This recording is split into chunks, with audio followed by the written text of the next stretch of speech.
What up, Marsh Pod? Welcome in. We got a special guest this Friday.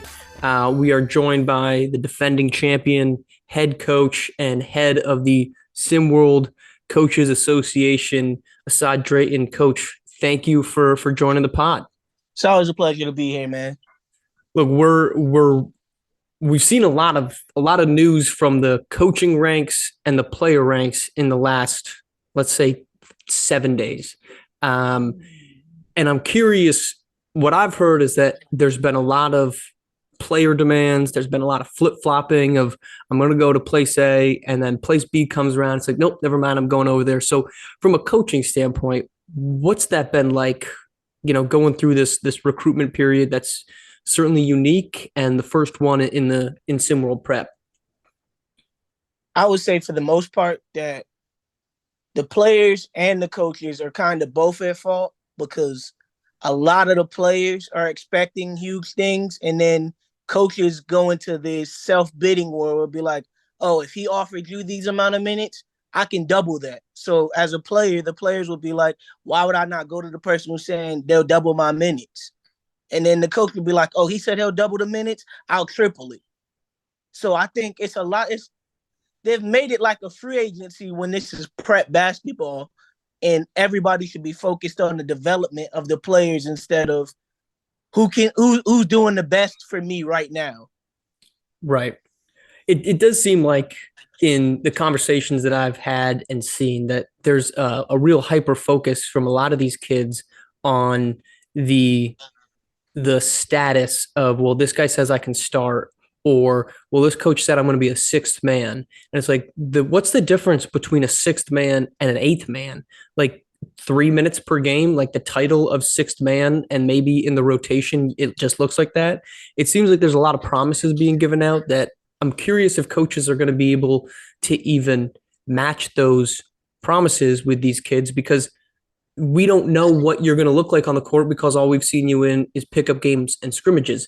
Maybe you won't be a system fit whatsoever, and now it looks like I'm going to backtrack, but really we're jumping to conclusions from both the coach and the player standpoint and just trying to get a kid on a roster. And I think that's where a lot of people are messing up. This is not, I think Yale said, Yu-Gi-Oh, where you collect the best cards and just pray for a better outcome. I think if players seriously talked to each individual coach and asked them to lay out their system, how they would function in their system, what their goals are for them, a lot of players will realize even the team that's not guaranteeing you the most minutes is probably the better system fit and the better career path for you. Because if you're a starter and you're playing, we play 32 minutes, you play 24 minutes, and in that 24 minutes, you're at small forward when you should be playing point guard, and you can't get your shots. You're not able to create. You're ruining any college of looking at you, because they're like, well, you're at the 3. You really should be at a 1. But as long as the coach is winning with you in the lineup, they're never going to feel like, well, we'll abandon you at the 3 after they made the promise to start you. Mm-hmm. Yeah, it feels like we're 2 years from now, right? 2 seasons from now, we're going to look back and we're going to see the progression of players and the development of players and where they go to college and where colleges are looking and actually taking them in. And I think we'll start to see a course correction, if you will, where, yeah, there's coaches that are saying, well, if I get all the best talent in SimWorld Prep, then I'm going to have the best team and we're going to win, and that's going to be great. And I'm not saying there's anything wrong with winning, but at the same time, if you're sacrificing wins in favor of putting a guy, like you're saying, in a position that he's going to succeed at, well, he's not going to get to the next level at any measure, or he's not going to get to the level that's really going to benefit him, right? He's not going to get to Kentucky. He's going to get to Kennesaw, right? He's not going to get to UCLA. He's going to get to San Diego State. And there's a big difference between those 2 levels of basketball and how you project to, the association beyond that. But on the other hand, I can't fault the players for going to the shiniest offer, because who wouldn't want to be, quote unquote, the guy? Because you guys in the media throw around, and it kills me, the whole number 1 option thing. To me, there's in the whole league, there may be 5 kids that are actually number one options. That de facto, no matter what, game on the line, death beam on the planet, you want this guy taking the shot. There's maybe 5.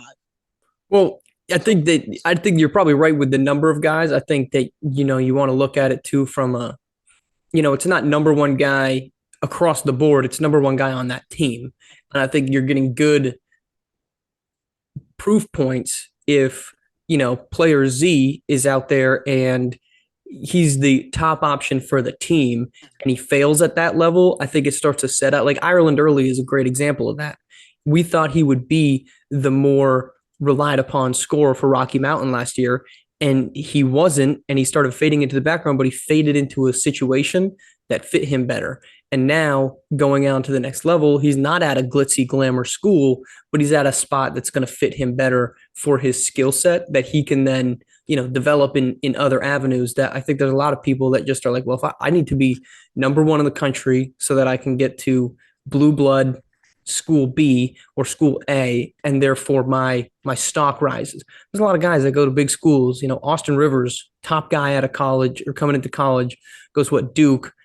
He has a good career, but he's never became the number one guy because he just never got a chance to develop those other assets of his game that he really needed to, and were kind of sacrificed by being that quote unquote number one option, which he was at that level.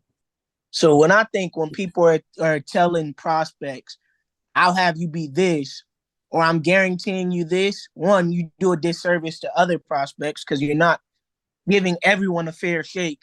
And two, you do a disservice to the guys that you already have on your roster. Yeah, it's not the most ideal way of roster construction if you're just going to say every guy that comes in or that is there is going to be number one. It kind of flipping to a different way of the number one. You won it all last year without really having a traditional number one, if any. You prided it all on defense. How hard is that to bring in guys and recruit guys when you're saying, look, we got Levin Cutler in place, but he might only get 12 shots per game, and I'm not going to force feed him. You're going to get on the floor because you're playing defense, and that's it, when you don't see a lot of top 10 plays that are steals and blocks. Well, I try and explain to players that you want to have transferable skills. At this age group, everybody can get a layup. Everybody can hit an open three. Everybody might be able to hit the mid-range. But somebody who's hard-nosed, and this is why I love Isaiah James, somebody who can guard the 1 through 4, it's rare. Somebody who's willing to say, hey, I won't take any shots. As long as my matchup is held to under his average, I had a good night. And I try and stress that to recruits that, yeah, everybody wants to be a 15-point game scorer, but that's not realistic. No team averaged 90 points in the 8 minutes per quarter that we play.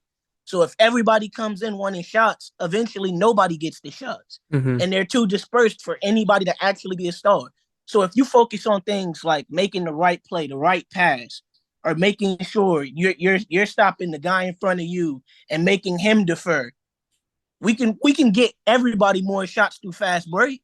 But there's also, to your point, no one's averaging, the reason that we talk about, 2 seasons ago, Cooper King and Cross averaging 33 points per game or however much it was. There's, at some point, there's negative return on those points, right? Like we talked about CKC a lot last season in a retrospective sense, where Run DMV didn't even make it out of the first or second round of the race to one at that point in time, right? They got bounced early on in that tournament because they had no one else besides Cooper. We look at Darius Outlaw, maybe the best scorer in SimWorld Hoops last season, but couldn't even get out of the first round because struggled to get anybody else involved. So you can put up these really glitzy glamour, point totals, but it's the production of the team, and it's more of the depth in those around you that actually matters compared to, well, no, don't worry about me. I'm putting up these really gaudy stats that everyone's going to point to, but you don't end up, they're very empty calorie stats, especially at this age where it's 32 minutes per game and the games aren't going to 90. If it's, if we're playing 48 minutes and we're getting to, 110 per game in point scoring, sure, your 25 points goes a little bit further. But in these closer games where if it's just you and no one else, there's just not much success from a team standpoint if your team is built around that singular guy. I think for the first time we might actually be in agreement, Marsh. See, here's the thing, Coach. I think that we probably agree on things a lot more than we want to think because there's no doubt there's been plenty of back and forth.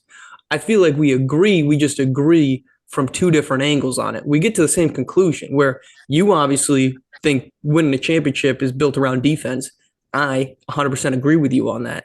And we both agree that the pathway to getting stars or getting players rather on your team is not to just say you'll be the number one option, but it's to build a system.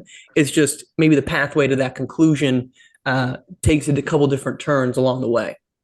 I can agree with that. Look at that, 2 for 2. So here we go. Last question before I'll let you go. But we're a couple days ahead of the commitment craze. I have to imagine you're probably looking forward to this being over with and the season beginning. So I know you're not going to tell us who you're bringing in because obviously that would be breaking any league rule. But as you look ahead to next season, what are you excited about? And from your team standpoint, what do you think you guys can accomplish? Obviously, you want to win another championship. Let's not pretend that that's impossible or outright going to happen. But what are you looking forward to in the year to come and the guys in general that you might be bringing in? I think there's a couple sleepers in my region that people haven't been paying attention to that will be great additions to the team. And as far as my current returning roster, I think KPJ, Leonidas, and Isaiah are probably going to make that extra step, even though it won't look like it in the stats. Because again, I play team. We're team orientated over here. It won't look like it in the stat sheet, but I think you're going to see all of them take that next jump to being the player that they're supposed to be, and as I prepare them for college basketball in the following season. And I would say this, I think there's a positive spotlight on all of these coaches that are now in the same location for a second year. This is not any disrespect to like Coach Skinny, for example, but like yourself, Drees, Coach Pope, where you guys are returning roster players. If you guys are showcasing development of guys like, let's just use KPJ as an example, who flashed but never really exploded or burst on the scene because it was obviously a Fareed and Levin Cutler oriented roster last season. If you see guys like that, guys like Isaiah James have those improvements, it's going to get a lot harder for some of these other coaches that are maybe moving around or new to be able to say, look, I can develop you, because there's going to be proof points in place with some of these coaches that are now looking at year 2, year 3, and the track record starts to show up of taking guys from rotation to starter and then moving them on to SWUB where they really flourish from there. That's what prep basketball is all about, developing the guys that you have and preparing them for the next level. And maybe I sound biased or crazy because I'm the coach that won the championship. So, of course, like, well, he would say that he won it all. But it's all about developing guys and getting them to the next level. I guarantee you there's not a recruit that I've reached out to where I haven't expressed to them that my goal is not to win a championship, but to get you into the school that fits you best so you can grow as a player. Mm-hmm. Yeah, and if you win a championship as a byproduct, all the better. All the better. Well, look, Coach, I appreciate you coming on. Congrats on the new pod. I think that's what every Saturday you guys are coming out with it, right? Yes, sir. Okay. Well, first off, congrats and welcome to now being officially part of the media. So if anyone wants to say the media is causing it, we can point back to you three and say you guys are raising hell as well. I am glad that after you guys each gave your recruiting pitch in the first half of that pod, you got back to actual conversation by the end of it. I was a little afraid we were going to be listening to propaganda every Saturday, but fortunately you guys turned that around. So congrats. Looking forward to seeing that and looking forward to having you back on. All right. Thank you.